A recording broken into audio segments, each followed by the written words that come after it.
The following is a presentation of the Matt Talk Podcast Network.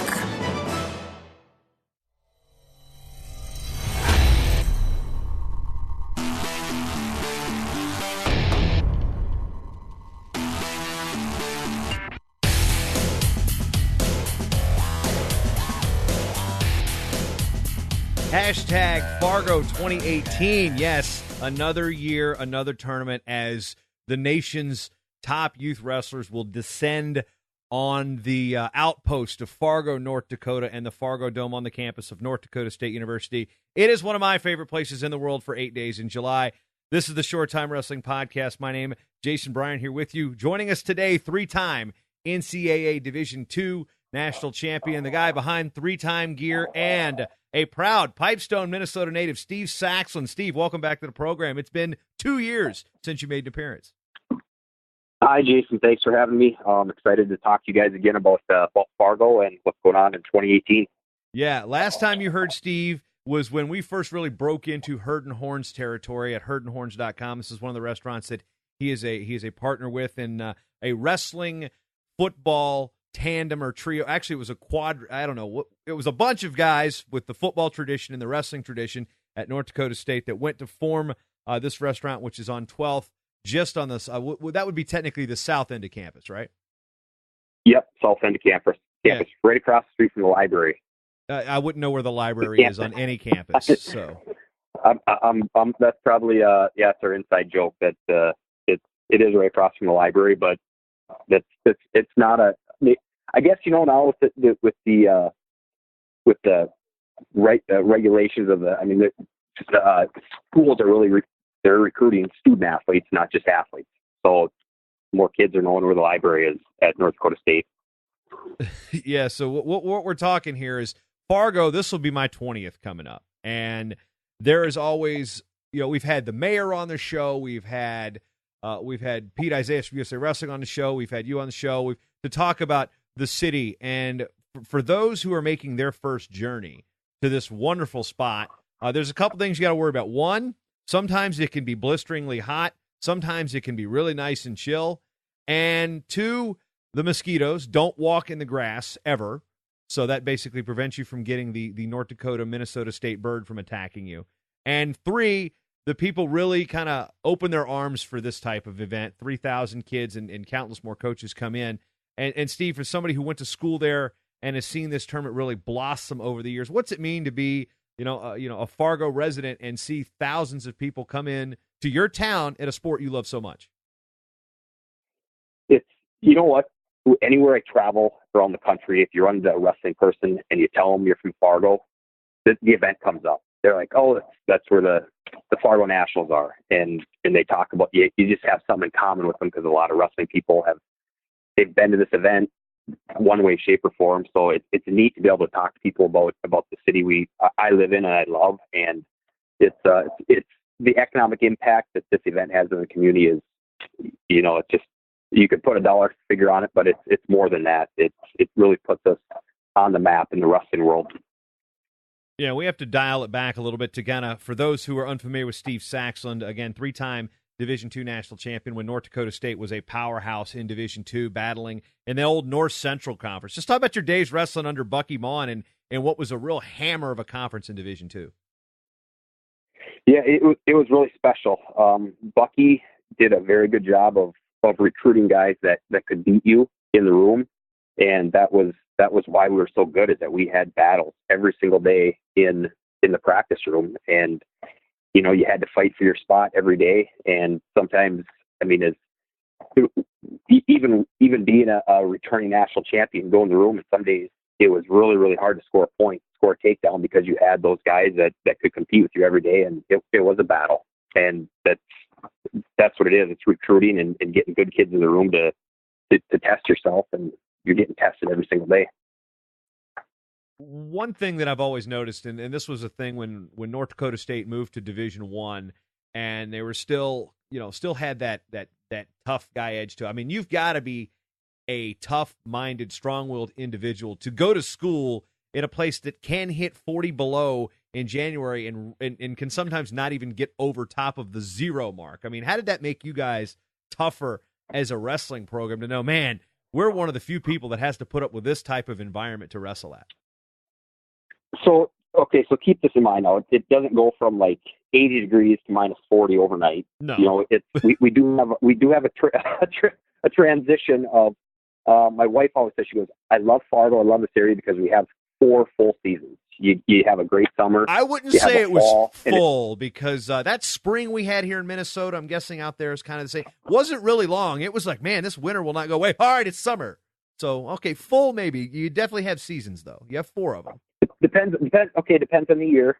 We can argue on that, but depends on the year. But there are times where we're golfing in March, at the end of March, and there's other times where, like this year, it was snowy into April, and then all of a sudden it just flipped, and it got warm pretty fast. Snow melted, and here comes the grass. So it's like I said, the seasons. We have a great fall. Weather's better.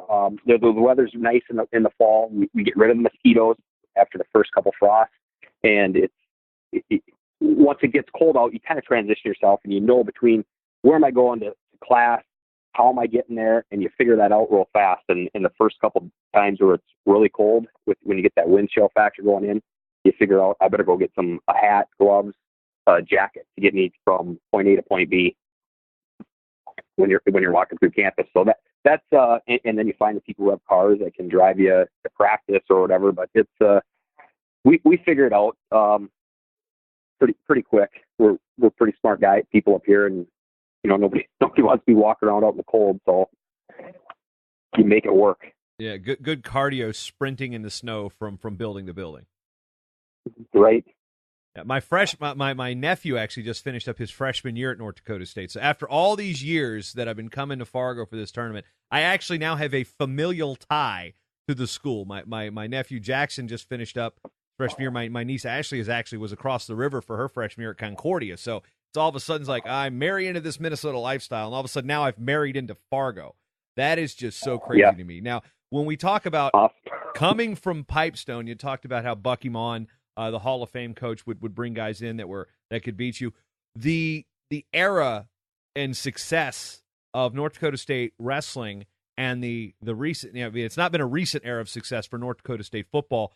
It seems those two programs have this synergy, and that kind of came together with you guys coming and creating Herd and Horns Bar and Grill there on 12th Street. Was it 12th Avenue North to get the actual placement correct?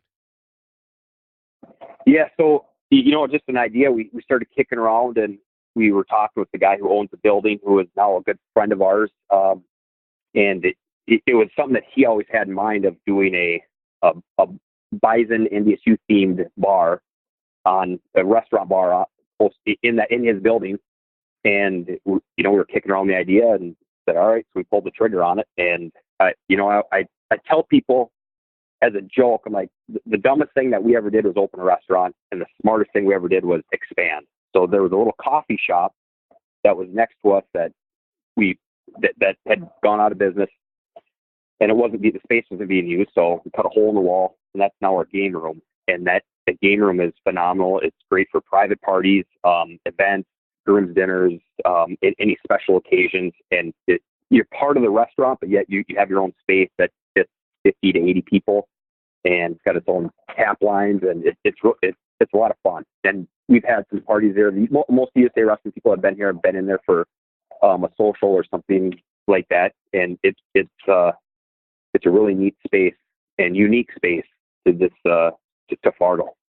What I like about it, and everybody that knows my history with Fargo knows that there is a dive that just recently reopened, the Bison Turf, that I've frequented since I probably wasn't old enough to be frequenting said place. And I was going to Fargo before the Buffalo Wild Wings was built across from the Fargo Dome. So in my estimation, I really don't have to go very far, because I've stayed in the dorms for a number of years to see basically all of my friends in wrestling. You start out, whether it be B-dubs, whether you go over to Labby's, whether you go down to the turf for late night, or whether you now Herd and Horns is given this other element on the other side of campus that everybody's, if you don't want to if you're staying on that side of campus, you don't want to go all the way across back to the dome, you now have options on 3 sides of campus that they really work together, because not everybody's going to come to your place every single night. They're going to go over here. They're going to go over here. And how do you think that you guys have worked with the other businesses to say, you know what, we're all going to benefit this weekend. We just need to pat each other on the back and say, all right, cool.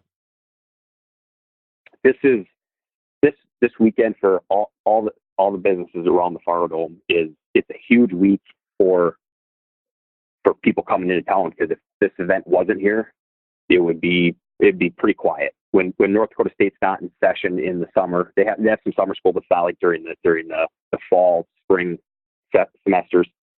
It's very good for business. It's our busiest week, 10 days of the summer, and the competition part. I guess I look at it like we can't control what other people are doing, and it's just like wrestling, same mentality. I can't control what my opponent's doing. I can only control what I'm doing. I know that they're showing up, that they're open. I know that it's going to take some business away, so I got to make sure I'm on point. I take care of what I can take care of, and continue to have good food, good service, and a great atmosphere. And I know we're continuing to do that. And I just, like I said, you really can't control those other people and what they're doing, but it's good to have options on that side of town and that side of campus, and everybody is going to be successful because of it. I remember walking into the turf a couple years. It was that very first day, and there's a table of referees, and I saw a guy walk in, looked around, he went, "Wrestling's in town. Kelsey, I'll see you next week." He knew that, like, all right, this place is gonna be overrun with wrestlers. I'm a regular. I'm a local. I'm just gonna let these guys take over for a bit. So, what do you notice from those that are frequenting Herd and Horns specifically throughout the course of the year, and then all of a sudden these wrestlers have shown up the last couple of years, and then they poof, they're gone. I mean, what do your regulars kind of say about it? You know what? For the most part, I think a lot of them like it, because then it's not, you have more atmosphere and there's more people there. They people watch and they can see what's going on, and a lot of them have conversations with the people from other parts of the country. Where are you from? And what are you doing in town? Obviously, we know what they're doing in town, but people in Fargo are very friendly. A lot of people are gonna say hi to you walking by, a complete stranger, and you might get a conversation struck up. And it's a small world when you start talking your relationships. Like you said, when you have some family up here now, a lot of times you're gonna have something in common with the people that are here. One thing that's always kind of come to I guess the forefront when I travel into town, and from where I sit right here in New Brighton, Minnesota, it is exactly 6 turns to get to the Dome. I know I have 3 right turns to get on 694, which becomes 94, and then 3 right turns when I get on 29, get off on I don't even need a GPS when I go to town there. But one thing has always been road construction. How much road construction can we expect around Fargo this year? What have you seen as a resident?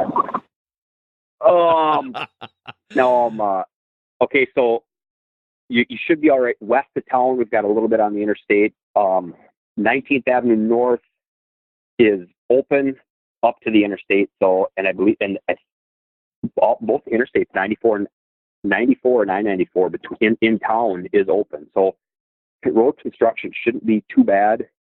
I just, like anything, like anywhere, our traffic's really good, but rush hour time around 8 o'clock, 5 o'clock, 4 to 5:30 at night, it can be a lot of people on the road, but other than those times, it's not, traffic really isn't too bad. Yeah, I don't think there's ever been a time I haven't seen one of those orange canisters, not the cones, but the big barrels on 29 going north. I don't think I've ever not seen one. So kind of interesting. There might be a few. There might be a few out, but I'm just, when I'm traveling around it, I don't notice, or I take some back roads. Well, it's part of the landscape now. It's become so common. You're like, oh yeah, that's the Fargo wildflowers, an orange barrel. No. But right. We had the mayor on a couple years ago. There's no construction on campus. I get back and Albrecht is closed again. That's the for those that don't know, that's the road that cuts between the Dome and all the way basically to where you guys are on 12th Avenue North. So other things that about Fargo for first timers, as somebody that lives there, that may not, it's not necessarily about Herd and Horns, but like people coming to town the first time. What's some advice you have for them?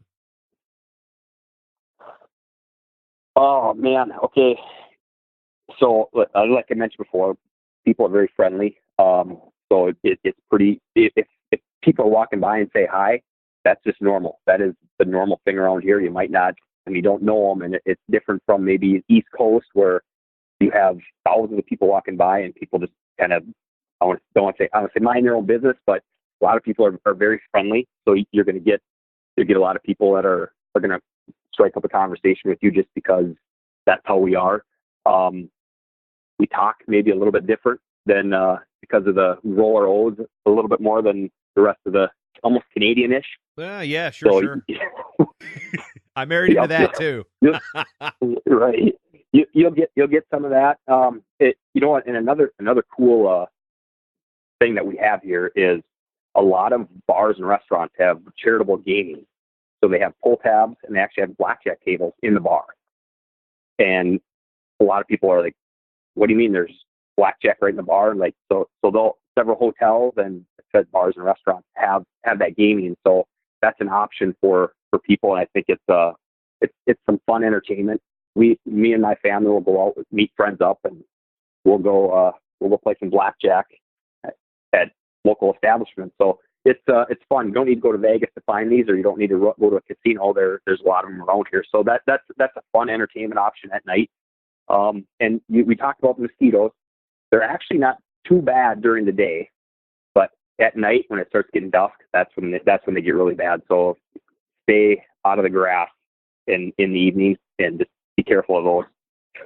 Yeah, and one thing from personal experience, one, I learned how to play blackjack in Fargo. That is an actual fact. And then here's the thing I like about it too. You learn how to play. It's there's places you have dollar hands, so you're not sitting there at a $10 to $15 minimum in Vegas, like, oh man, I'm learning how to play, and you're losing $100 in a couple hands. No, you can literally play for, like, if you're any decent $10, $15, you can play all night and actually come home with your tab paid, which is really cool. So I learned how to play blackjack in Fargo. Also with the mosquitoes, and you're talking about dusk, it's getting towards the western edge of the time zone. So the sun doesn't go down until like 3 a.m, it seems. No, it's almost 10 o'clock before it's getting dark. So you got a lot of daylight to do stuff even after the event ends. Now, as we circle back to the restaurant, Herd and Horns, we've got daily specials again on the website at herdandhorns.com on July 14th. For those of you media types, the National Wrestling Media Association, which I am the president of, we are doing a media social. So our member dues pay for something like this. We had a great time that came in way under budget in Cleveland this year. So like, hey, let's do one in Fargo. And the one day that there's no finals, that is July 14th, the first full day of competition. Freestyle starts it off again this year. Herd and Horns, like 7:30-ish till, question mark. Members of the media are welcome. We'll be in that game room. And Steve, you really helped me set this up with Brent and one of the other partners here. And I know I'm looking forward to it. So what are some things if teams want to have a little gathering or social, how do they get a hold of you guys and say if there's room on short notice, hey, we want to have our coaches meet and greet here, or I know that you've had your company, 3 Time Gear, have a social there, etc.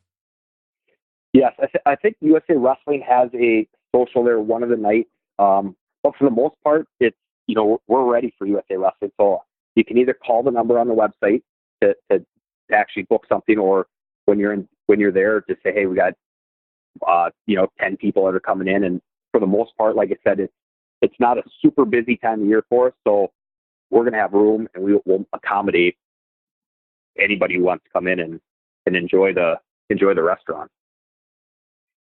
One thing you've been a part of, and when you're part of the Fargo Moorhead Sports Commission, was the Burger Bash, and that is something. Explain what the Burger Bash was, how it got started, and then what we will see from the Burger Bash this year. Okay, so the Burger Bash is now getting moved to the Herd and Horns. So that's the social, and I think I believe it's Monday night. So that's the coaches social after the event, and I believe it starts about 7:30. So they moved it from on site at the Dome to the Herd and Horns.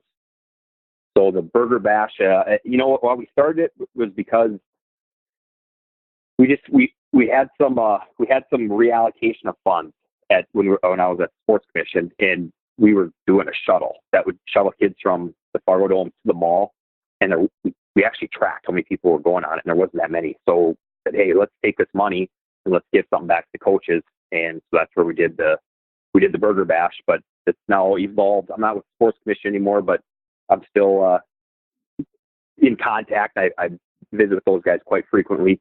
So now it's going to be a social for the coaches at Herd and Horns back in that game room and the rest of the restaurant, wherever, however we need to overflow it. So that'll be, I believe it's Monday night. I was just looking this morning. I can't remember if it's Monday or Sunday, but when you're done with wrestling that day, come on over and there'll be announcements at the Dome, and I believe Tony Black will be handing out, or somebody at USA Wrestling will be handing out passes and letting people know where it's at. Yeah, and the Burger Bash, and are you serving bison or are you serving ground beef here? Okay, so it started out the first year with bison, and now, and this is a nice tie into this part of the Herd and Horns is we used to have bison burgers, and then we kind of, as a group, we talked about it, and we're like, well, we think it's bad luck to eat the mascot. So I've been trying to tell people at Virginia Tech that for years. Why are they? Well, one, again, we don't know what a hokey is actually, but why are you going to eat a turkey leg if your mascot's a turkey? Continue. Yep. So you guys like to eat jackrabbit. So that's right? Jackrabbit. Put that on the menu. Yeah, right. Put that in the stew. Yep. Yeah. So we got rid of the bison, and the reason is we get ground beef basically a block away. NDSU has we're big in agriculture up here, and when people get here, they'll understand why. There's a lot of open spaces, a lot of farmland. So NDSU has a great ag program. Well, from their meat science department, which is one of the best in the country, we get our ground beef fresh from them once a week. It comes over, it's never frozen, and the ground beef is so good that the bison burger just wasn't.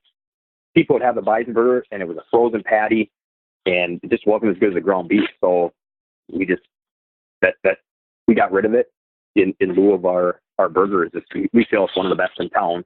So that's why we got rid of it. That's the other reason that the logistical reason why we got rid of it is because we felt like we had a better product. And as far as those who are unfamiliar with eating bison, it's a really lean meat. So you got to cook that thing just right for it to be perfect. And when you're cooking a couple hundred of them, it's kind of hard. Ground beef, you're like, all right, cool. That's got a little bit more give, so to speak. I learned that on my grill yesterday as we were celebrating my youngest daughter's birthday. But, there's something about a good burger in the Midwest that's like, I remember coming out here to Minnesota the first time, and my buddy from ODU goes, hey, do you want to go to Red Lobster? I go, no, take me to a steakhouse. I want steaks, and I want meat when I'm out here. And now I live out here. I got a freezer full of stuff from Foley Locker up in northern Minnesota, and it's, I don't buy store-bought meat anymore. So I'm with you there in terms of the quality of the beef. So you're not going to get an argument from me on there. Now, moving forward with, the culture of winning at North Dakota State, and how have you guys implemented what you guys did as athletes and what the wrestling and football programs have done to kind of maybe your mentality with this restaurant? So it's really hands-on approach. We have an owner that's on site, as our general manager. He's really taken it to the, just watch what people are doing and trying to make, not making huge changes overnight, but learning the business and figuring it out, and then taking it to the next level, saying, okay, we can get better here. We can get better here. And you try and get a little bit better every single day. And over the course of the 3 years we've been open, we've done a tremendous job of getting better every single day and trying to be very consistent with our food. So you can come in there any time of day or night and getting the same drink that tastes the same food quality every single time. And I think that's, if you're going to compare it to wrestling, it's like muscle memory. You can do something over and over and over again. You're going to learn it, and it's muscle memory. Same with the restaurant approach, is that we have to do it consistent and be the same every single time. When it comes to the food, that's one thing that's also unique is I believe the term you guys like to use is gourmet street food to kind of determine the menu. Yeah. Of course, you've got the apps, but I remember first time I sat down, I had some of the poblano chicken tacos, and they were phenomenal. And a year later, Adam Amin from ESPN, who was actually the voice of the NCAA championships for a couple years, was going into Fargo and on Twitter, and I said, go to Herd and Horns. Did not realize Adam Amin is a huge taco fan. So I know when he gets an assignment to go to Fargo, I know where he's going. And I'm going to raise my hand and pat myself on the back a little bit there, because that was because I had these awesome poblano chicken tacos, which apparently he also thought were great. So you got a little ESPN love coming in there. But when it comes to the food, I mean, gourmet street food, where's the concept? What was this inspired from? We had a manager that had helped us out with a transition from to a different manager, couple different, and that's really the challenging part of a restaurant, is finding somebody that will run the place, that loves it as much as the owners do. So that was one of his terms, is that say this is gourmet street food. We don't have steak on the menu. Really, you're not going to come in and have a nice $40 steak dinner. It's gourmet. Well, we change it to gourmet street food. That's what we have. We have burgers, the tacos. It's affordable. We've got some great beer on tap. That it's. I'm trying to think of how do I transition here. It just, like I said, when you get in there and you try some of the food, the tacos are amazing, and you can pretty much pick anything on the menu, and you're not going to go wrong. Yeah, and as far as those specials, I know you guys have pretty good rotators. I know that the Fargo Moorhead area also has some pretty good breweries and tap rooms if you're into the craft beer, which a lot of people seemingly are this year. Matter of fact, you guys do have what was recently voted the #1 beer in America, Bell's Two Hearted. That's actually on draft there, which is also a plus for those of you who like the. I'm not much of an IPA guy, but there are some quality selections of various styles there. Just run down the daily specials while I'm at it, because I'm on the website again at herdandhorns.com. Follow them on social media at Herd and Horns. There is no, it's just Herd and Horns on Twitter. And Mondays, all day happy hour. That's always a good thing. Trivia night Tuesday, so I know I'm going to battle back and forth with some useless knowledge. Mug night Wednesday, of course. I've got my yellow Herd and Horns mug with me right here on my desk. It's going to accompany with the other mug that people know that I travel well with, but I'm bringing my Herd and Horns mug back this year. Thursday nights, tea night, and then free games on Sunday when you get there, and all sorts of bucket deals. So, for those of you who are looking to knock back one after you've had a nice dinner at Herd and Horns, they're pretty good specials throughout the week, and very family type of atmosphere. I mean, it's not a bar. I mean, it is a bar and grill, but it's not something that you're gonna I don't know, can I take my kids in here? I mean, kids menu as well. So it's very inviting, yes, minus the imposing bison head on the wall. There's two of them. Yep, one in the game room and one in the main restaurant. We named them Gene and Taylor for our athletic director. Explain that. I laughed too loud. Now, yes, he's the athletic director that was here during the transition, and was here during the start of our football championship run. And now he went to Iowa, and now he's the AD at Kansas State. So it was just a silly thing. We said we got to name these bison, so we named one, and one's Gene and the other one's Taylor. So those are up in the bar. Take a picture with them, and like you mentioned earlier too, it is all ages, so you can bring kids in there and until close. One thing that's also interesting is Pete Isaias, the events director at USA Wrestling, spent a lot of time as a coach there at North Dakota State Wrestling Program. Actually, his son Peter was on the football team this year at NDSU as well. So family ties are everywhere with this. But when you see what Pete has done and where he's come, and having him as a coach, what's it like to see Pete come back every year and knowing he's the guy that's running this monster event? Pete was. We give Bucky a lot of credit for the national championship run, but Pete has just as much. He should get just as much credit as Bucky, because he was ahead of his time as far as training, peaking at the right time, recruiting, like seeing guys who we thought we needed to bring in, and the workouts and things like that. We're like, what are we doing this for? We've never done this before. And he's like, yeah, this is a new thing. And he was very big on technique days where we would drill. We wouldn't go live wrestling. It was just drill. We'd drill for an hour and a half. Very, very good with the workouts where we're not doing, long workouts. They were short and sweet.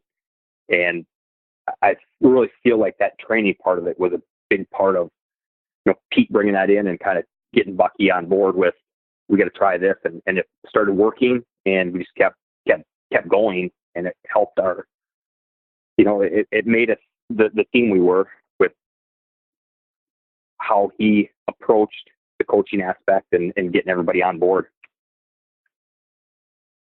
As we come up to Fargo, USAWrestlingEvents.com, click on the schedule. That will tell you exactly what and where the wrestling is going to go on in the Fargo Dome. Of course, this one is going to be streamed on Flow Wrestling. And Steve Saxlund been our guest, talking about Herd and Horns, talking a little bit about North Dakota State. And let's just talk a little bit about the wrestling culture there. We know the success. If you're a football fan, it's kind of hard to ignore the exposure North Dakota State has gotten, even as an FCS school. But with the wrestling tradition, you're starting to see All-Americans. So let's just talk about the job that you think Roger Kish has done the last couple of years. I mean, there's guys in the podium. There's threats. Hayden Zilmer was in the Final X. He had a shot to make the world team. I mean, there's a lot of excitement, a buzz around the program, not just there nationally, but there locally, but nationally as well. And what's it like as an alum to see how this program is hitting stride at the Division I level? Well, it's great. We're bringing in some of the best teams. They're in the Big 12 conference, so those teams are coming up every year, and they always have big draws for attendance. You get some of the best wrestling in the country, and Roger and Gerard and Matt Nagel, those guys are doing a great job with recruiting, getting the right kids here, and recruiting nationally. Our footprint was smaller during Division II, but now it's nationwide, and having this event here it's like a visit for these kids that come and see North Dakota State and the facilities that we have to offer. And it seems like every year there's something new going up, and it's really football driven, because that's where a lot of the money's at. We're with boosters, and the athletic department does a great job of spreading that around and making sure all sports have the right facilities and the coaching and to be successful. And you have to have that. And it's not like one of them's, we don't care about wrestling. They really do. They care about all the sports here, and that it's football driven. And I'm a season ticket holder for football, and I love going to the games. I love going to the wrestling matches and some of the other sports. And that's really a huge part of the success is the athletic department. It starts at the top there, and they're doing a tremendous job. Yeah, we like to joke that NDSU football and USA Wrestling built the second story of the Buffalo Wild Wings across the street from the Dome. So I think wrestling wants to take a little bit of the credit for that particular establishment. But as we wrap up here, I want to mention that even though we are proudly outfitted here on this show by our friends down at Compound, Steve, you've got a pretty successful gear company, 3-Time Gear. Tell us a little bit about how that got started. Obviously, the inspiration for the name, you're a 3-timer. But, what is it like to be in the gear business right now with so many kids and looking at what's cool, what feels good? I know the tri-blend shirts are all the rage regardless of what company, but tell us a little bit about the foundations and what it's like to be in the gear business these days. So my business partner, Todd Fuller, is also a 3-time NCAA Division II champ. Kind of a badass. He's kind of a bad dude. Yep. Oh, yeah. Yeah, for sure. And he's, as bad as he was, we say badass on the wrestling mat, he is such a phenomenal businessman. I learned a lot from him. I want to think that I maybe taught him something on the wrestling mat with training and things like that. But he teaches me a lot every day on the business aspect and how to treat people and customer service. And we'll battle in the office on why are we doing this or that, and we have some great conversations and great discussion on where we want to go and how we get there. And, it's divide to conquer is our kind of our motto. And I think it'd be really challenging for either one of us to do this by ourselves, but together we're better as a team. And we divide and conquer. And he takes care of a lot of stuff that I can't or don't have the time to, and vice versa. So it's great to have somebody that we're both full invested into this company, and it's fun. Like the gear world is every year you see something new, and we got our art guys that do a great job of coming up with new concepts, new designs, and we talked about the tri-blend tees. We wear those constantly, and we're always trying to pitch them to our customers. And it's a great feel shirt. So if you don't have one, and they're not a whole lot more expensive than cotton, a little bit more, but you're going to get way more use out of them. So you're right. Tri-blends, that's the way to go. Yeah, everything I got is it's one of those things like I get sent. By the way, real quick, wrestling shirt a day that I finished up. Went 366 days wearing a different wrestling shirt, whether it's t-shirt, polo, no polo, no jackets, but quarter zips and things of that nature. We're still open game. So we're in Athens, Greece, and come down to breakfast, and I was like, all right, today's shirt's the 3-time gear. And I walked down into breakfast in the hotel lobby, and here comes Andy Hamilton of Track Wrestling wearing the exact same shirt without waiting. But whoa, hey, it's like of all places. I made sure I brought it, and then Andy, we're in Athens, Greece, rocking some 3-time green tri-blend shirts. It was just so weird how that worked out. But with one thing I am curious about, because there is this. I mean, gear is cool again. It's not like just I like to keep the tri-blends. And, some of these heavy, beefy tees are kind of falling out of favor, but we've got a lot of brands out there that are creating some really cool stuff. And as a business, how much do you kind of pay attention to what the other guys are doing and say, all right, well, wow, this looks to be hitting for them in that part of the country. I guess some of it's still kind of regional, even though you've got national clients. But how much do you guys pay attention to one another? And is it more of a, pardon the pun, a turf war? Or is it still more or less kind of like, okay, you got your area, I got ours? I would say, it's no different than we talked about the turf and Herd and Horns, where I like to know what they're doing, but I can't control what they're doing. I can only control what I'm doing. So you kind of see where you butt heads with them on different bids for whether it's team gear or doing event merchandise for state tournaments. And we feel we know what we can offer, and how much, obviously you're doing it to make money. So how much money can I make at this event if I'm offering this much money to the state organization? And if you look at the big picture of it, when you're at those events, you're seeing a lot of hopefully future customers, whether they're people ordering directly from your website or potentially team gear for their high schools or youth clubs. So that's how we look at it. How do we get work more with these state associations? And it is to go off the regional aspect. I think you do see a lot of the regional. We're pretty embedded up here in the upper Midwest, and as we expand out, we butt heads with companies that are more in that region. And we just did we opened up a shop down in Tennessee that does our sublimation and cut and sew. So we have 2 shops in different parts of the country, and we're hoping to grow our brand down in that region in Tennessee. So it's just like I said, baby steps, one step at a time. We started small, and as we're growing, what do we need to do, and how do we need to grow our business and be more successful?